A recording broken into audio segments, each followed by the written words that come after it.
정부 지원 사업, 정책 자금, 보조금, 융자 이런 용어들이 사실 난무하는 게 사실이에요. 그래서 그냥 말해서 돈 준다. 네. 타이밍이 참 중요하네요. 네, 안녕하세요. 로뎀 세무법인의 김종석 세무사입니다. 오늘은 좀 특별한 분을 모셨는데요. 저희 세무법인과 같이 협업 관계를 맺게 된 가온 누리비즈의 대표 최수진 대표님이십니다.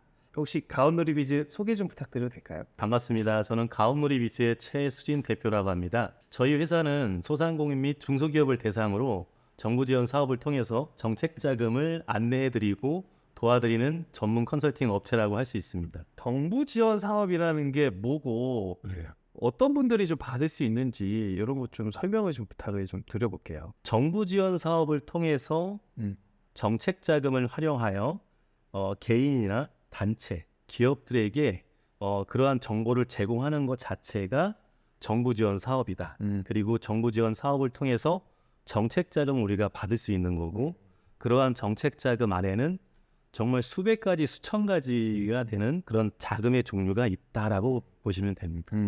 조금 쉽게 설명하면은 그냥 나라에서 돈 주는데 요건을 갖춰야 되고, 그런 것들을 대표님께서 또 도와주실 수 있고, 이렇게 이해하면 되겠죠. 예, 맞습니다. 네. 그럼 이 정부 지원 사업을 네. 이제 준비를 하거나 예. 신청을 할 때 보통 어떤 게 좀 중요한가요? 가장 이제 준비하기 쉬운 방법이라고 하면은 정부 지원 사업을 안내해주는 사이트가 사실 많습니다. 네. 그 중에 이제 가장 크게 그 공고하고 있는 사이트를 기준으로 해서 본인 사업장에 맞는 요건을 찾아서 그리고 서류와 그 안내에 따른 조건들을 갖추고 신청하시면 돼요. 대표적인 사이트 한 3군데 정도 알려드릴게요. 아무래도 정부에서 운영되는 사이트이기 때문에 좀 더 믿고 신뢰할 만한 사이트입니다. 첫 번째는 기업마다, 두 번째는 내가 사업 설립한 지 7년 이하의 사업장이다라고 하면은 K-스타트업 창업 지원 포털 사이트, 그리고 세 번째 소상공인들을 위한 전용 사이트가 있긴 한데 첫 번째 기업마당보다는 좀 작은 규모로 사업을 하신다라고 하면은 소상공인 24라고 해서 올해부터 운영되는 사이트가 있습니다. 이 세 군데를 중심으로 해서 평상시에도 검색하시면서 자신의 사업장에 맞는 정부 지원 사업이 올라오고 있는지, 또 올라오고 있다고 해도 내가 좀 막힌다, 이 내용은 무슨 말인지 모른다 라고 하면은 로뎀을 통해서 문의 주시면은 저희가 답변해 드리도록 하겠습니다. 또 종류도 너무 많을 것 같은데 네. 혹시 대표님께서 기억나시는 예. 뭐 올해 좀 핫했던 예. 그런 지원금이랑 좀 뭐 장단점 같은 거 좀 말씀을 좀 부탁을 드려볼게요. 알겠습니다. 이 정책 자금을 검색하면은 너무나 많은 양의 정보가 넘쳐나 있는데, 일단 정책 자금이 종류가 좀 3가지가 있습니다.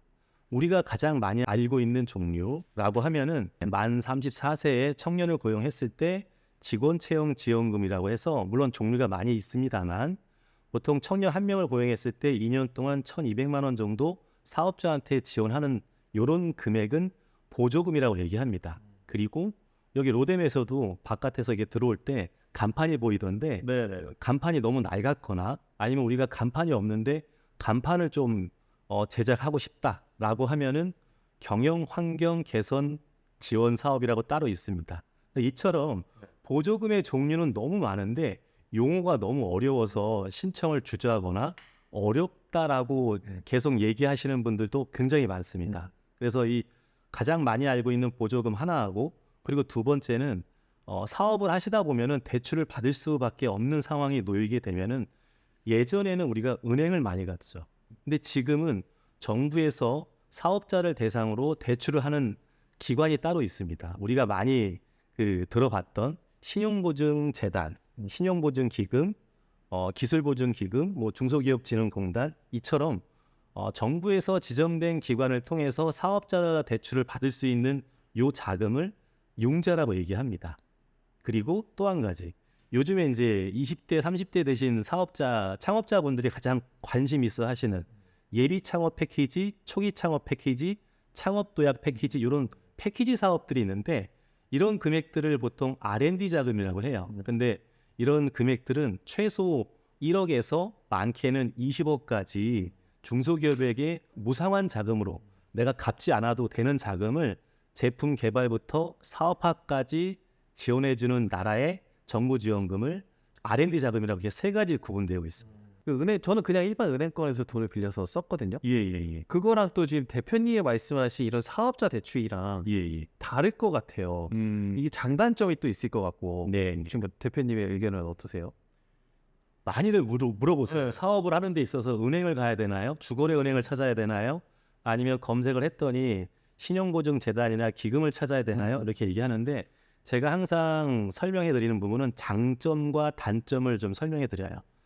장점은 일단 이자가 쌉니다. 왜냐하면 정책자금의 사업자 대출은 이자가 3개월에 한 번씩 바뀌어요. 그래서 1, 4분기 때는 4.1% 정도. 지금 현재 4, 5, 6월 2, 4분기에는 지금 현재는 3.57%로 정책 금리가 네. 정해져 있어요. 세무사님도 지금 현재 은행에 가신다고 하면은 대출을 받고자 한다고 하면 현재 네. 이자를 어떻게 안내받고 계시죠? 좀 뭐 은행에서 정한 기준금리에다 가산금리를 더하고 네. 그렇게 하죠. 그러면 6%가 넘어가고 7%가 됐어요. 거의 시세 육박. 그래서 정책자금, 사업자 대출을 찾는 첫 번째 이유는 이자가 저렴하다. 그리고 두 번째는 상환 기간이 길어요.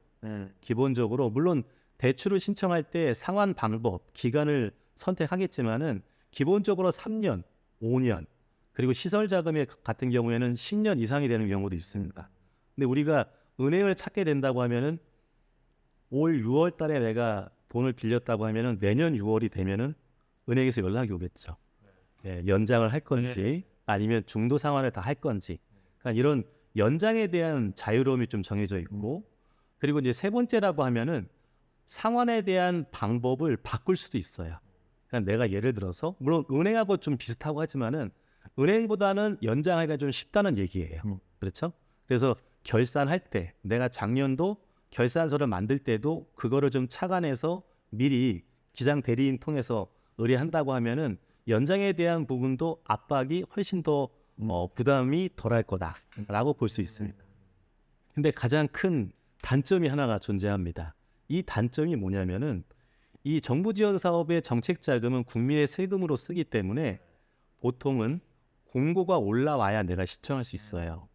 그러니까 1년 365일 내가 필요할 때 언제든 어디서든 신청할 수가 없습니다. 그리고 하반기보다는 상반기에 신청하는 게 가장 유리합니다. 왜냐하면은 국회에서도 정부 예산을 가지고 집행할 때도 보통 상반기에 다 쓰세요. 그래서 이 정책 자금이 보통 6월이 넘어가게 되면은 거의 70%, 80%까지는 다 소진이 돼요. 그래서 1월이나 2월, 3월 이렇게 1, 4분기 때는 이 정부 지원 사업이 넘쳐납니다. 네. 그때는 내가 신청할 수 있는 정부 지원 사업의 가지수가 뭐 보통은 100가지, 200가지 이렇게 넘쳐나요. 근데 지금 알아보게 된다고 하면은 한 수십 가지 정도 지금도 많이 남아 있습니다. 예, 이런 단점 반드시 알고 계셔야 정부 지원 사업을 좀 슬기롭게 신청할 수 있어요. 네. 예. 타이밍.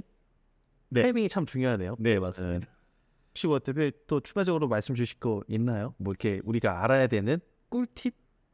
꿀팁. 네. 팁을 알려드리면은 이 정책자금 사업자 대출을 신청하실 때 소액인 경우에는 본인 용도에 맞게 작성하시면 돼요.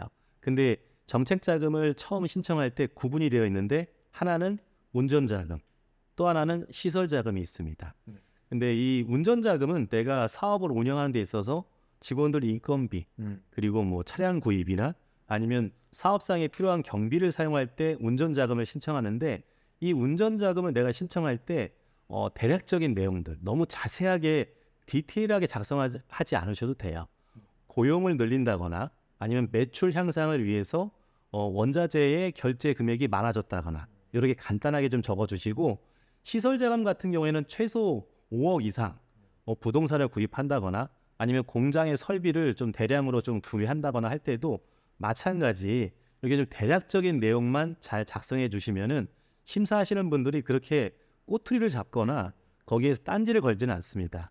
대신 너무 편향적으로 그러니까 기관의 자금을 내가 100%다 쓰겠다 이렇게 쓰지 마시고 한 60% 정도는 그 기관의 자금을 우리가 대출을 통해서 쓰겠지만은 한 30에서 40% 정도는 저희 자체 예산으로 쓸 수 있다. 설사 그렇지 않다 해도 그렇게 쓰시는 게 좋습니다. 네. 이제 마지막으로 좀 정리하면서 이제 또 우리 대표님이랑 저와 저희 로뎀 세무법인이 음. 이제 합작하는 거에 대해서 네, 이렇게 이야기를 나누고 마치면 좋을 것 같은데요. 일단은 우리 대표님께서 너무나도 감사하게 저희 기장 고객, 저희 거래처에 무료 상담을 제공을 해주시기로 약속을 하셨어요. 그래서 우리 6월 7일에 예, 오픈을 앞두고 있죠. 예. 그래서 이제 일단 기장 고객처 분들에게는 1차적으로 이거를 안내를 쫙 할 거예요. 그리고 이제 선착순으로 이게 상담이 들어가다 보니까 아무래도 불특정 다수인에게 하시는 거는 좀 제한이 있으실 거고 네. 그래서 대표님께서 하루에 5명을 제한으로 이렇게 그래도 좀 심도 있게 그 사업장에 맞게 예. 상담을 해주시기로 약속을 하셨으니까 우리 기장 고객처 여러분들 많은 관심 부탁을 드리고요. 그리고 우리 유튜버 구독자분들한테도 예, 예. 좀 선착순으로 예, 예, 하시는 거는 괜찮으실까요? 예, 동의합니다. 아유, 감사합니다. 그러면 또 대표님과 상의 후에 요거는 재공지해서 저희가 따로 유튜브 링크 외에 지금 영상 외에 한번 공지할게요. 거기에 댓글로 달아주시면은 저희가 선착순으로 모셔서 또 우리 대표님께서 상담해드리는 걸로 하겠습니다. 그 오늘 영상 이렇게 참석해 주셔서 너무 감사드리고요. 예. 대표님 뭐 괜찮으시다면 간혹 나오신 거 괜찮으세요? 아이, 예, 또 뭐 또 상반기가 핫하다고 하시니까 예, 예. 그때 한번 또 모시고 싶기도 하고 또 말씀을 또 너무 잘하셔가지고 제가 오늘 첫 출연이라 좀 어색해서. 그리고 또 우리 대표님 또 좋은 소스 있다면 또 초청해 보는 걸로 하고요. 오늘은 또 너무 좋은 말씀 감사드리고 네. 또 이벤트 공지를 통해서 또 가온놀이 비주얼 로뎀쉐어 고객이 함께하는 거 많은 관심 부탁드리겠습니다. 감사합니다. 감사합니다.